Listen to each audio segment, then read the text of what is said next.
Então, o que eu quero que você entenda é que o raciocínio clínico ele é a base da nossa atuação, né? Seja do médico, seja do enfermeiro, do fisioterapeuta, do nutricionista, dos profissionais da área da saúde, o raciocínio clínico ele é a base do que a gente faz. Porque sem ele, a gente não consegue tomar uma decisão. A gente não consegue tomar uma decisão. E aí, a eficiência do nosso atendimento, ela está relacionada e ela é altamente dependente da análise e da síntese dos dados clínicos do meu paciente. É eu saber o que fazer com esses dados e não simplesmente ter dados soltos, aleatórios. De que adianta? Não adianta nada, né? Eu tinha uma aluna que ela tinha todos os testes e escalas na pranchetinha dela lá. Glasgow, Reis, Hansen, mas ela não sabia quando utilizar um, quando utilizar outro, por que utilizava um, por que utilizava o outro, não sabia. Para que servia um, para que servia o outro. Então, o que é isso? Raciocínio clínico, de você ter aqueles dados e saber o que fazer com esses dados, né? E aí, tanto da eficiência do seu atendimento, quanto a qualidade da sua decisão. Se você não sabe o que fazer com esses dados, se você não sabe interpretar, com certeza a sua decisão não vai ser a mais correta possível, tá? Então, olha só aqui, eu trouxe um caso clínico, só para a gente discutir isso, só para a gente ver o que eu estou falando, você visualizar o que eu estou falando. Então, vamos lá. Paciente, 57 anos, sexo masculino, 1,73, 78 quilos, hipertenso, dislipidêmico, deu entrada no pronto-socorro levado por familiares, torporoso, com esforço respiratório e uso de musculatura acessória. Havia história prévia de gripe há uma semana, evoluindo com tosse produtiva e prostração nas últimas 24 horas. Esse é o parecer que vai chegar para você, né? Então, você vai estar lá, você admitiu o paciente, e toda vez o que eu falo? Você admitiu o paciente, tem um paciente novo, o que você vai fazer? Você vai lá, você vai pegar e saber qual é o motivo da internação desse paciente. Por que esse paciente foi admitido na UTI? E aí você dá de cara com essa historinha aqui, né? Ao exame, pressão arterial 87 por 45 milímetros de mercúrio, frequência cardíaca 113 batimentos por minuto, frequência respiratória 35 incursões por minuto, saturação 85% em ar ambiente e temperatura axilar 38,5. É assim que você viu o seu paciente, né? Assim que esse paciente chegou para você, ele estava lá, foi admitido no seu plantão, ele estava desse jeito, você foi ver a história de admissão, estava desse jeito. Então, eu pergunto para você, como que você vai pegar esse caso clínico? A gente tem algumas tomadas de decisões a fazer com esse caso clínico aqui, né? Primeiro, esse paciente chegou para você. Qual é o diagnóstico dele? Diagnóstico clínico, né? Você precisa saber, a gente não dá o diagnóstico clínico, mas você precisa saber o diagnóstico clínico dele. Qual é o diagnóstico cinético funcional desse paciente? Qual é o seu objetivo com esse paciente? Né? Qual é o seu principal objetivo? E aqui a gente tem dois objetivos. Vai ter um objetivo imediato, uma conduta imediata, porque esse paciente não está bem. Esse paciente chegou grave para a gente aqui. Se a gente for levar em consideração pressão arterial 87 por 45, frequência respiratória de 35, saturação de 85, temperatura 38,5, esforço respiratório, uso de musculatura acessória, torporoso, hipertenso, enfim, esses dados, se a gente for levar em conta, esse paciente não está bem, esse paciente está grave. Ou ele está agravando, né? É aquele paciente que se a gente não tomar uma atitude, ele vai agravar. E aí a gente tem essa pergunta, cara, o que eu vou fazer inicialmente com esse paciente? Esse paciente chegou, e agora, o que eu faço? Qual é a melhor conduta? Qual é a melhor conduta para esse paciente? Raciocínio clínico. Então, percebe que aqui, dessa história, de todo o contexto, você precisa extrair dados, fazer a análise desses dados, e sim, a análise desses dados vai estar relacionada com a eficiência do seu atendimento e a qualidade da sua tomada de decisões. Se você não para e não reflete e é um robozinho automatizado, eu aprendi assim, eu aprendi assim. Na fisioterapia com pacientes críticos, não é exata. Se fosse exato, estaríamos estudando ciências exatas, mas não ciências da saúde, não é exato. É uma conta que 2 mais 2 não vai ser 4 lá na frente.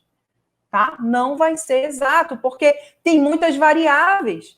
Tem as condições, tem a idade do meu paciente, tem as condições da própria UTI que você está, do próprio hospital que você está, tem a condição do transporte, tem a condição dos recursos que a sua instituição, se é particular, se é pública, tem muitas variáveis que você não vai poder prever, certo? E aí, o que a gente tem aqui? Então, já falei da tomada de decisões, da qualidade de decisões, e aí quando você pega uma historinha dessa, quando você pega um paciente desse, o que você vai fazer? Você vai pesar riscos e benefícios. Na verdade, essa é uma das grandes chaves também. O que eu vou fazer com esse paciente? Esse paciente chegou para mim. A gente vai falar mais sobre isso. Eu trouxe esse caso clínico, mas eu trouxe mais exames. Nas próximas lives a gente vai falar de gasometria, a gente vai falar de outros exames dele. Então, mas isso aqui é o paciente chegando para você. Só isso de história que você tem com ele e é aqui que você precisa resolver. E aí você precisa, a grande sacada é você pegar e pensar, pesar riscos e benefícios. O que você pode fazer, né? E que o risco não vai ser mais benéfico para o seu paciente do que arriscado para ele, tá? Da mesma maneira, quando for selecionar os testes de diagnóstico também. Você precisa escolher, tá? Meu paciente está assim, o que eu vou avaliar nesse paciente, meu Deus? O que pode ser? Quais são as escalas de avaliação? O que eu faço com esse paciente, né? Eu já tive alunos e colegas que já trabalharam comigo que não sabiam para onde ir, como começar, o que fazer, né? E isso a gente vai ver aqui passo a passo.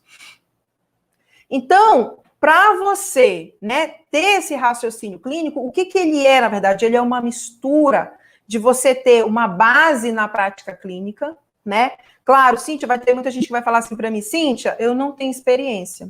Não tenho experiência, e assim, nunca trabalhei numa UTI, nunca trabalhei com pacientes críticos. E agora? Tá, a gente pode ter a experiência, a nossa experiência como profissional, mas se a gente não tem a nossa experiência como profissional, o que a gente vai atrás? Evidência científica, a experiência de outros profissionais que testaram técnicas, condutas que deram certo e que tiveram ali um dado cientificamente comprovado, significativo, tá?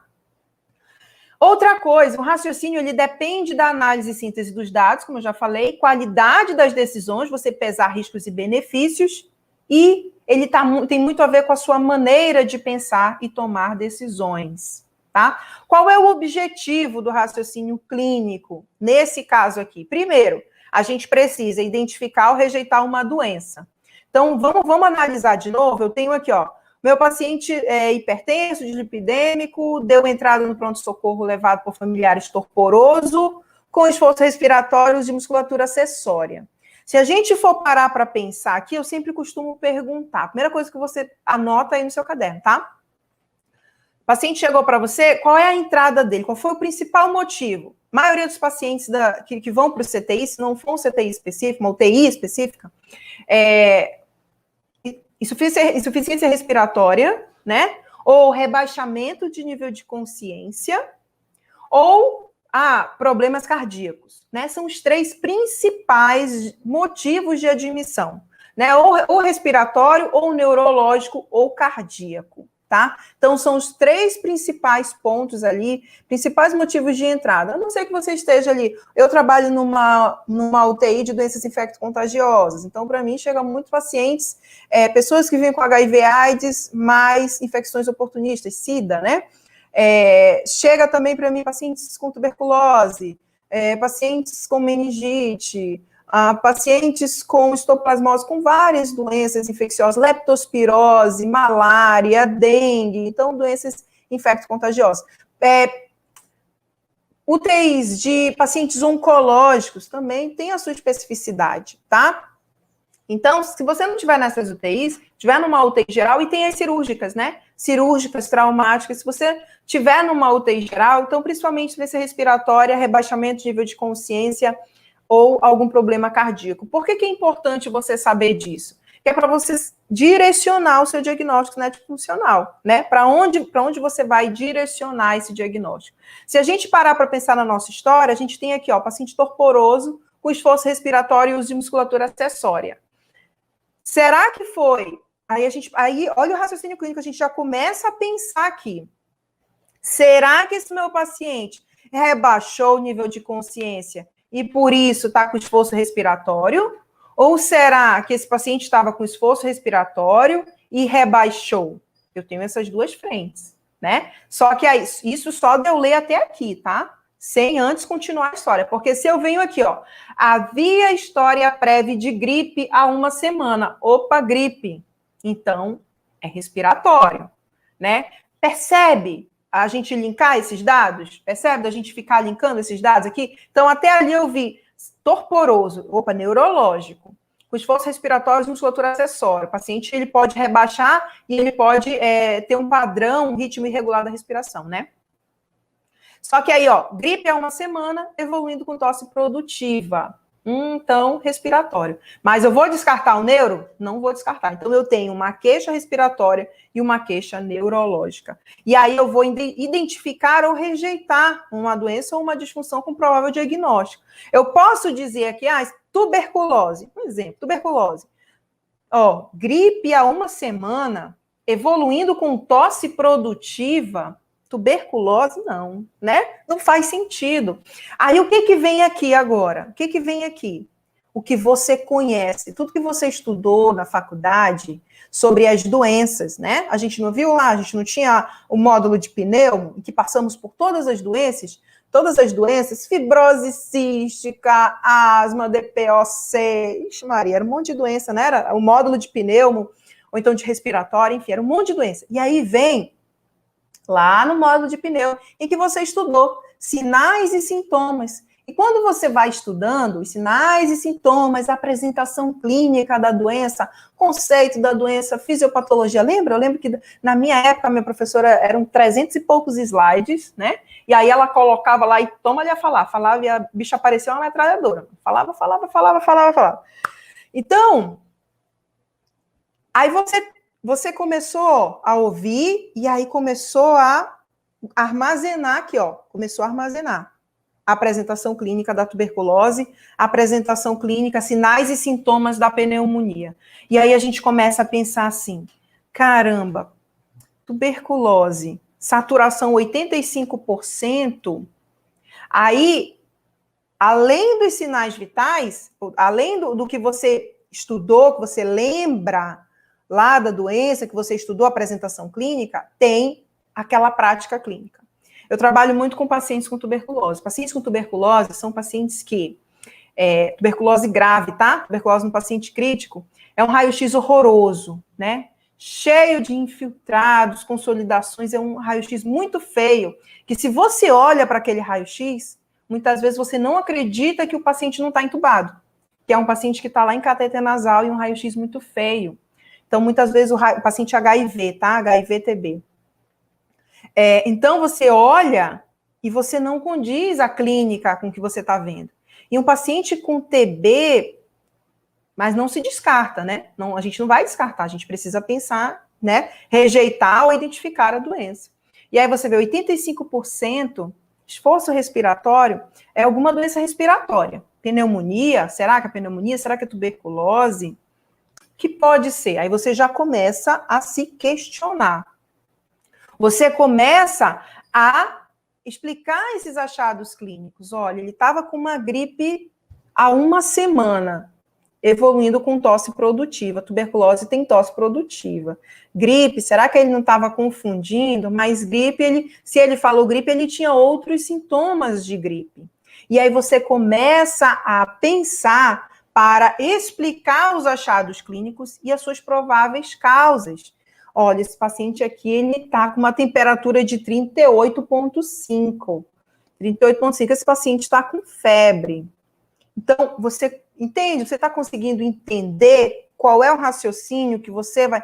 E aí você vai fazendo, ó, prever o curso da doença. Lembra que eu falei que é um paciente grave, que é um paciente que está agravando? Imagina aqui comigo, se você não faz nada com esse paciente, se você não tem uma conduta adequada com esse paciente, o que, que vai acontecer? É bem previsível que esse paciente ele vai piorar. É um paciente que está com esforço respiratório e uso de musculatura acessória, ele vai entrar em franca insuficiência respiratória, fadiga dessa musculatura e ele vai parar. Ele vai ter uma parada respiratória se você não agir imediatamente ali e tomar uma decisão. Isso é prever o curso, né? Da mesma maneira em que se eu atuo de uma maneira ótima, certeira, assertiva, esse paciente, o que eu espero, a previsão que eu faço, é que ele melhore, né? É que esse paciente, ele melhore, tá bom? Você pode prever a modificação do curso da doença, né, por meio do tratamento adequado. Então, esse paciente aqui, eu vou instalar oxigenoterapia nesse paciente. E aí você consegue prever, será que ele vai melhorar com essa oxigenoterapia? E aí é o tempo que você, né, vai pegar outros exames, vai avaliar raio-x, vai avaliar outros fatores de gasometria arterial desse paciente. E aí você consegue prever se esse paciente está respondendo ou não de acordo com a terapia que você instituiu. E você, quando mais um objetivo do raciocínio clínico é o quê? É buscar a solução para o problema, né? A solução clínica adequada para esse problema do seu paciente. É você tomar a decisão correta. Quando você coloca o raciocínio clínico na sua prática, no seu dia a dia, quando você executa, quando você usa o raciocínio clínico, você só tende a ter impactos positivos. Primeiro deles, melhoras dos processos diagnósticos. Dificilmente você vai errar no diagnóstico do paciente porque você está se perguntando por quê. Por que esse paciente está com febre? O que está causando essa febre dele? Olha, febre é infecção. O paciente febre, infecção, gripe há uma semana, tosse produtiva, prostração. Olha só os dados, né? Será? Vou fazer um exame mais específico. Deixa eu fazer uma ausculta desse paciente. Deixa eu olhar o raio-x dele. E aí você consegue saber que, melhores processos diagnósticos, você vai fazer uma ausculta para ver se realmente, para confirmar se o que você está pensando é certo. Eu vou ver o raio-x dele, né? E não, o paciente está com uma queixa ali, né, respiratória, tosse produtiva, e você vai ver outro exame que não tem nada a ver. Então, você tem melhores processos diagnósticos, menos erros, né? A chance de você errar é menor, né? Não estou dizendo que é nula, é menor. Você tem melhores tratamentos, você consegue ter uma tomada de decisão. Você consegue escolher a melhor conduta. Quantas vezes, eu não sei se isso já aconteceu com você, mas os meus alunos chegam demais para mim, demais. A gente chega para passar um paciente e aí eles falam assim, é para aspirar? Aí eu falo, vamos lá, eu não vou te dizer se é para aspirar, você que tem que me dizer, o paciente é seu. Você tem que me dizer se você vai aspirar ou não, né? Então, o que é isso? É você pegar os dados e saber se você vai aspirar ou não. Quando que você vai aspirar? Você tem que reunir esses dados. Quais são os dados que vão te dizer que você precisa aspirar um paciente? Quais são esses dados? Aí ele vai me falar, porque eu auscultei o paciente e ele estava só com o som pulmonar diminuído, então eu não vou aspirar, não. Tá, mas vamos lá. Som pulmonar diminuído. Pode ser secreção? E aí? Aí eu começo a perguntar. Aí eles ficam loucos. Meu Deus, é muito porquê. Essa mulher pergunta muito. Mas é porque eu quero que você comece a trabalhar o seu pensamento clínico e o seu pensamento crítico acerca das condutas. Tá? Veluziana. Oi, Veluziana. Show, que bom, fico feliz que você quer vir para a área da hospitalar. Veluziana, temos sim, tem o curso Método FPS, tá? Então acompanha aqui as lives de aquecimento, acompanha todos os dias aqui, que vai ter novidade para vocês aí em breve, tá bom? Então fica aqui comigo. Então, eu tenho aqui melhores tratamentos e prognóstico. Aí pensei, voltando lá, né, para aspirar. Tá, o som pulmonar diminuído. Se o meu paciente, aí eu falo para eles assim, ó, se o meu paciente está deitado, está lá, restrito ao leito, deitadinho, ninguém está mexendo com ele, será que essa secreção, quando é que a gente ouve ronco? Quando eu tenho a secreção solta, mais na via proximal, aí eu tenho os roncos, né? E se eu tenho ali só meu paciente quietinho e o som bem diminuído, não pode ser secreção também? Meu paciente está quietinho. Se eu tenho uma secreção mais espessa, e aí, o paciente, não manipulou o paciente, não fez nada com esse paciente, e aí, será realmente? Aí eles falam, né, pode ser secreção, pode. Aí quando aspira, vem um monte de secreção espessa, e aí o que eu costumo falar para eles? Cuidado, som pulmonar diminuído pode ser secreção também. Pode ser secreção, porque o paciente está parado, a secreção está parada, ela não vai fazer o barulho, que é o ruído adventício para você, de ronco. Ela vai se mostrar de outra maneira. E aí eles começam a pensar, né? E aí tá, mas aí você vai aspirar, que mais que está te dizendo que pode? É só a secreção? É só escuta? E a análise gráfica do ventilador, né? E a saturação do paciente? Outra vez eu tinha um paciente que estava desaturando. Paciente saturando, e aí ia lá, aumentava a PIP, aumentavam a FO2 e falaram para mim assim, quando eu peguei o plantão, o paciente está desaturando. E aí eu aumentei a PIP dele. Aí eu falei, tá bom, vou lá. Quando eu avaliei esse paciente, o paciente estava cheio de secreção, eu aspirei.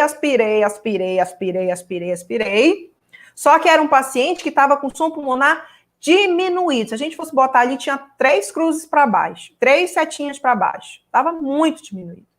E aí eu auscultei esse paciente secreção. Aspirei, pronto. FO2 voltou o que estava antes, PIP voltou o que estava antes. Era secreção. Então, isso é você raciocinar. E aí, mais uma vez, a gente lembra que eu te falei, você tem esse conhecimento que você aprendeu na faculdade, né? Você guardou, armazenou aqui no Tiqueteco, né? Então, você tem esse conhecimento da faculdade, você tem a experiência clínica, um exemplo. Aí vai ter muita gente que vai dizer, não tem, mas vamos lá. Você tem o conhecimento, você tem a experiência clínica e você soma isso com os dados, né? O processo de diagnóstico, ele leva em consideração você pegar os dados do seu paciente, ter o seu conhecimento, a experiência do profissional, e aí eu tenho a tomada de decisão, o diagnóstico, certo? E quando você não tem experiência clínica, o que vai acontecer? Você vai demorar 5, 10 anos para ter esses dados formados na sua cabeça, para ter aquela experiência, muitas vezes uma experiência traumática, mas que você vai aprender. Uma experiência em que um paciente, eu fui colocar uma VNI no paciente, o paciente não tolerou, você não sabia avaliar se o paciente estava tolerando ou não, ou você não sabia colocar os parâmetros, você colocou, o paciente descompensou, o paciente rebaixou e foi aquela confusão, saturação foi lá no pé, você não sabia o que fazer. Quantas vezes eu já vi isso? Eu já vi isso acontecer, de não saber o que fazer, ter uma experiência traumática para poder aprender que meu paciente ele está em vigilância para intubação, o tubo já tem que estar ali, material de intubação ali. O médico pediu para eu tentar VNI, mas eu já sei que não vai dar certo, eu já deixo todo o material, já deixo o ventilador, já deixo o ambu, já deixo tudo, e já testo de uma maneira que eu sei que vai dar M, né? Que sei que vai dar M, não vai dar certo. E aí, isso é o quê? Experiência. E aí pode ser que demore 3, 4, 5, 6, 10 anos para você ter essa experiência toda, para você também ajudar no seu raciocínio clínico, tá bom? Quando você tem raciocínio clínico, você otimiza o seu tempo. E eu gosto muito de falar sobre otimização de tempo, otimização de trabalho e otimização de recursos. Quem me conhece, ou se você não me conhece, eu trabalho num hospital público. Hospital público, a gente sabe que ele é conhecido por ter poucos recursos. Quantas vezes faltam luvas, quantas vezes faltam, às vezes até a máscara, às vezes o capote, às vezes falta propé, às vezes falta seringa, às vezes não tem sonda, né? Não sei se essa é a sua realidade, mas essa é a minha realidade. Então, quando eu vou atender o meu paciente, eu faço de tudo para economizar os recursos do meu trabalho. O que eu quero dizer com isso? Por exemplo, quando você vai aspirar o seu paciente, você contamina aquela luva toda e você usa uma luva, duas luvas, três luvas, uma sonda, três sondas, quatro sondas, você está gastando recurso.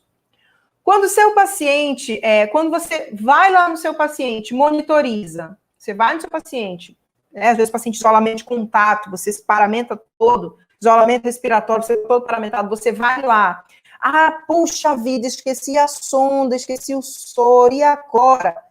Enfim, o que você quer? Que esqueci não sei, esqueci algum cufômetro, esqueci a minha calculadora, esqueci alguma coisa. E você desparamenta, pega, aí paramenta novamente. Olha, você já gastou material que você poderia ter usado em outro paciente. Isso é o quê? Organização, é planejamento do seu atendimento. Um fisioterapeuta consciente, um fisioterapeuta que tem raciocínio clínico, ele tem organização, ele tem planejamento. Antes de atender o seu paciente, ele já separa os seus materiais.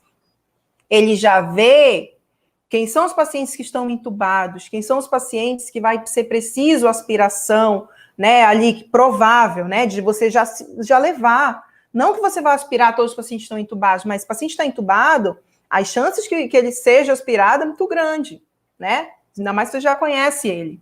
Então, já separar o seu material, cufômetro, calculadora, sua prancheta, a lanterna, tesoura, gaze, tudo que você for precisar, você já coloca na sua bandeja e já vai com você para atender aquele paciente. E aí, tudo que você tiver que fazer com aquele paciente paramentado, você faz, né? Você organizou. Olha, imagine só o tempo que você tem para paramentar, voltar lá, pegar o que você esqueceu, se paramentar de novo, voltar para atender o paciente. Olha só o que já aconteceu, né? Então, gastou tempo, gastou recursos, por quê? Falta de planejamento e otimização. Otimização do atendimento, por exemplo. Você está de plantão, tem 10 pacientes para você atender, e você atende o paciente que está em área ambiente lá. Você começa a atender o paciente que está em área ambiente, a dona Maria que está conversando e rindo lá, oi, e tal, não sei o que, dona Maria, tudo bem? Ah, tudo bem, tal, meu filho, não sei o que. E aí, o que acontece? Tem o paciente lá do leito 5 em ventilação mecânica, assincrônico, saturando 84, e você lá atendendo Dona Maria em área ambiente, a Dona Maria, conversando, meu filho, meu neto, não sei o quê. E aí? Isso não é raciocínio clínico, não é raciocínio clínico. Isso não é otimização do tempo, nem escolher prioridade do seu atendimento, né? Se acontecer alguma coisa, teve uma parada, acabou seu plantão, o paciente lá, o seu José, do leito 5, que estava desaturando, você não conseguiu atender ele. E ele era o paciente que mais precisava ser atendido. Por que isso aconteceu? Porque não teve raciocínio clínico, não teve o pensamento, otimização, tá? Outro impacto de você utilizar o raciocínio clínico na sua atividade diária é utilização racional dos exames. Às vezes eu estou com um aluno lá e falo, vamos pedir uma gasometria, vamos pedir outra gasometria, Eu disse, calma, gente, gasometria, vamos com cuidado. Quando a gente tem, né, quando tem seringa, às vezes falta seringa de gasometria, às vezes falta, a gente tem que trabalhar o que a gente tem. Então, assim, vamos pedir uma gasometria agora, depois a gente pede uma tarde. O raio-x, vou pedir raio-x toda hora. Não vou pedir raio-x toda hora. Raio-x todo dia. Será que a alteração radiológica desse paciente mudou muita coisa de um dia para o outro para você pedir raio-x todo dia? E será que você quer expor aquele paciente específico a determinado nível de radiação? Então, isso é você fazer uma boa gestão dos recursos diagnósticos também. Uma utilização racional dos recursos diagnósticos. E outro impacto, que é maravilhoso, e eu adoro esse impacto, gente. Aumento da satisfação do paciente. Fala aí, quem nunca se sentiu de verdade assim, feliz, ali cumprindo o seu papel na vida, quando seu paciente chega e fala para você assim, poxa, doutora, se eu tô assim hoje é por sua causa, né? Deus em primeiro lugar e depois por sua causa, porque fazia muito tempo que eu não ficava em pé. Olha só que eu estava deitado nessa cama aqui, agora eu estou em pé, olha, eu estou andando, né? E eu tenho um paciente que até hoje eu nunca esqueço. Paciente que é varicela, quem não conhece, catapora, né? Catapora em adultos, ela é gravíssima, e a gente nunca mais apareceu catapora lá, mas catapora em adulto, a varicela em adulto, ela é grave, ela faz uma SDRA grave no paciente, o paciente fica muito ruim. E aí esse meu paciente, ele ficou grave, ficou com insuficiência renal aguda, foi para hemodiálise, o paciente sangrou muito, o paciente esteve parado, esse paciente ficou muito ruim. E aí, aos poucos, ele foi melhorando, e até que um dia, chegou o dia que eu botei ele em pé e eu andei. Gente, foi muito emocionante. E ele emocionado ali, com lágrimas nos olhos, ele poxa, só a senhora mesmo para fazer isso comigo. Quem de vocês nunca se sentiu assim em paz, né, consigo mesmo, dizendo, cara, eu estou cumprindo o meu papel, eu estou fazendo bem feito, eu acertei, né? É bom a gente ter para a gente mesmo, né? Não vou ser modesta, não, ali, de falar, poxa, eu acertei no tratamento dele, eu acertei na conduta dele, eu realmente estou fazendo um bom trabalho. E o reconhecimento do seu paciente é um índice de que você, de fato, está fazendo um bom trabalho.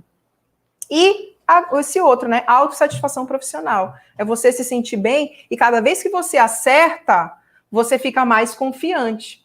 Cada vez que você toma uma decisão correta, cada vez que você tem um diagnóstico cinético funcional assertivo, você fica mais confiante. Agora imagina, você não utiliza o raciocínio clínico, você não consegue tomar uma decisão, né? Você não consegue, você não sabe nem o que fazer. E aí, eu sento ou não sento esse paciente na poltrona? Eu coloco esse paciente para andar ou não? O que eu faço com esse meu paciente? Né? Então, isso só faz o quê? Aumentar a sua insegurança. Aumentar a sua insegurança, aumentar o medo. Você não sabe se esse paciente ele vai piorar, se ele vai ter um piripaque, se você botar ele em pé, se você botar ele para sentar, você não sabe o que vai acontecer. Você não sabe. E aí, como que acontece? Então, o raciocínio clínico a gente costuma chamar de scripts, tá? De scripts. Então, a gente tem ali... O que são scripts, né? Que a gente... fazendo ali uma relação, são padrões de doença. Vou te dar um exemplo. Paciente com asma grave. Paciente com asma grave, ele tem uma apresentação clínica, né? É o paciente que chega para você com uso de musculatura acessória, né? Uso de musculatura acessória, tiragem de fúrcula, abatimento de asa de nariz. É o paciente que chega com aquela ausculta com sibilos. É um paciente que, quando você vai ver o raio-x dele, é um raio-x às vezes está hiperinsuflado, então ele tem apresentações clínicas. Esses são os scripts. E aí esse paciente chegou para você fez o manejo dele, você atendeu ele, e aí deu certo. Opa, um script armazenado aqui. O paciente chegou com essa apresentação clínica, foi diagnosticado ali, o diagnóstico clínico com asma, eu fiz esse manejo, eu adotei essa conduta, deu certo, ficou armazenado aqui. O próximo paciente que chegar com esse mesmo sintoma, com essa mesma apresentação, já está armazenado aqui. E aí eu vou acessar esse meu script para atender esse outro paciente. Entendeu quando eu digo que a experiência clínica ela vai contar? Porque você vai armazenando. Chegou um paciente de insuficiência respiratória, esse paciente não tolerou VNI porque ele ficou taquicárdio, taquipneico, a saturação começou a cair, e era um paciente que ele já chegou taquipneico, já era um paciente que chegou rebaixado, e aí você colocou VNI nele, não deu certo. Aí você botou aqui, ó, paciente chegou rebaixado, taquicárdico, desaturando, coloquei VNI, não deu certo. Aí chegou o mesmo paciente igual. Paciente em VNI, paciente descompensado, torporoso, ali, taquicárdico, aí você já vem aqui, ó, não vai dar certo. E aí você já não coloca VNI naquele paciente. Esse paciente, você já vai falar com o médico, ó, esse paciente, o ideal é que esse paciente seja entubado. Isso são os scripts, tá? Esses são os scripts, que eles vão sendo armazenados conforme a sua experiência clínica. O que a Dilma está falando aqui para mim? Oi, Dilma. Já trabalhei em hospital público, tivemos um paciente muito mal. Eu fiz parte da equipe, esse voltou para agradecer a todos. Juro que esse dia, não é, Dilma? Eu fico, gente, eu choro. Quando meus pacientes chegam para mim, meus olhos enchem de lágrimas. Se eu falar e lembrar desses pacientes, eu já fico muito emocionada, porque eu acho que o maior reconhecimento é quando o nosso paciente, ele de fato, ele melhora. Esse paciente, ele vai para casa, né? Ele vai para casa, tá? Então, entenderam o conceito de scripts? Vocês conseguiram entender esse conceito de scripts? E é isso, é você ter a experiência clínica, né? Você ter essa experiência clínica e aí você vai salvando aqui, ó, esses scripts, tá? Você vai salvando, tá? Como a Dilma falou, a prática leva à experiência, exatamente. E o que mais ajuda nessa construção dos scripts? Teoria e prática, não só a prática, mas você ler, você ter o conhecimento da doença, como que funciona, né? Como que funciona a doença, como que é a doença, é você saber como ela funciona de verdade. Você pode aprender nos livros, você pode ter aquela exposição repetida, né? Junto aos pacientes. Então, por que muitas vezes chega no estágio, caramba, eu nunca vi isso. Eu nunca vi isso no meu estágio, né? O meu estágio parece que é outra coisa. Parece que eu não estudava fisioterapia. E aí, por que isso acontece? Porque ali você está com a prática. Ali ou você precisa resolver o problema, ou você resolve o problema, ou seu paciente morre. Não, peguei pesado, né? Ou seu paciente tem uma complicação, ou seu paciente não melhora, ou seu paciente não evolui, né? Então, na prática, você não tem para onde correr, não. Você está ali com aquele paciente, com aquele caso clínico ali na sua mão. Experiência de observação, foi aquilo que eu falei, ó, eu observei ali. Aquele paciente ali não vai tolerar VNI, não. Eu já conheço, eu já vi. Sabe o que você pode pensar? Eu já vi esse filme, esse paciente não vai tolerar. É pessoal, tá? A formação do raciocínio clínico, cada um tem o seu, é pessoal, tá bom?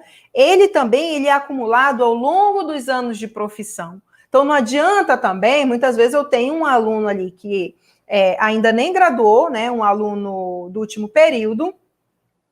Não tem como comparar o raciocínio clínico dele com o meu, que eu já tenho ali 11 anos de experiência na prática clínica e pacientes críticos. Então, assim, não tem como. Muitas vezes, meus alunos falam, poxa, professora, como é que você consegue pensar assim desse jeito? Experiência clínica. E isso demora tempo, tá? É importante que você tenha essa consciência. Demora tempo para você construir esse raciocínio. Não é do dia para a noite. Mas você pode encurtar esse caminho, tá? Você pode encurtar esse caminho. Fica aqui comigo ao longo dessas lives de aquecimento que você pode encurtar o caminho para você desenvolver o seu raciocínio clínico. E os padrões de script são muito recorrentes. Quantos pacientes, quem trabalha na UTI ou quem já fez estágio na UTI, quantos pacientes com insuficiência respiratória foram admitidos na sua época de estágio? Quantos pacientes? Vários. Pelo menos 2, 5, sei lá, foram. Porque é recorrente. Sempre vai ter paciente com insuficiência respiratória. A insuficiência respiratória é a principal causa, uma das principais causas de internação na UTI, né? Então, eles são muito recorrentes. Você vai ter aquela experiência constante. Claro que cada paciente ele vai vir com uma informação a mais, uma informação a menos, um sintoma ali diferente, e isso você vai, scriptando. Que aí, quando você vai somando as experiências, associado ao seu conhecimento, e aí você consegue ter o raciocínio clínico, tá bom? Quando a gente fala de pacientes críticos, o que você precisa ter ciência de que você precisa registrar nos seus scripts? Então, anota aí. O paciente crítico, ele possui especificidades, tá? Como sedação, drogas vasoativas. O paciente crítico é um paciente com alto risco de morte. É um paciente que ele está em ventilação mecânica, né? Ventilação mecânica invasiva ou ventilação mecânica não invasiva. É um paciente que ele tem instabilidade clínica e você vai precisar saber lidar com essa instabilidade clínica desse paciente, entendeu? Então, assim, ele tem as suas especificidades e eu quero que você já deixe isso scriptado aqui, né? Sedação, o paciente está sedado, o paciente está curarizado, o paciente está bloqueado, né? O paciente está com noradrenalina. Esse paciente está grave, hein? Está hipotenso, desaturando, sei não, está bradicardizando, frequência cardíaca está caindo, esse paciente vai parar. Então, assim, você ter já essa noção de que o paciente crítico, ele tem essa especificidade. Ventilação mecânica, sedação, droga vasoativo, alto risco de óbito, instabilidade clínica, tá bom?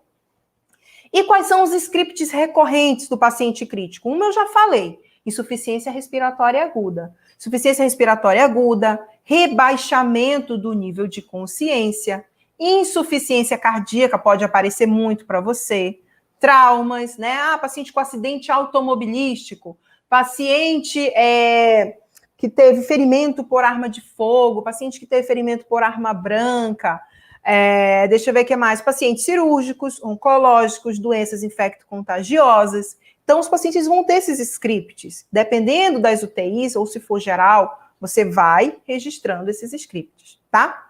E você precisa conhecer o seu papel diante de um paciente crítico. Qual é o papel do fisioterapeuta diante de um paciente crítico? Qual é o seu papel, né?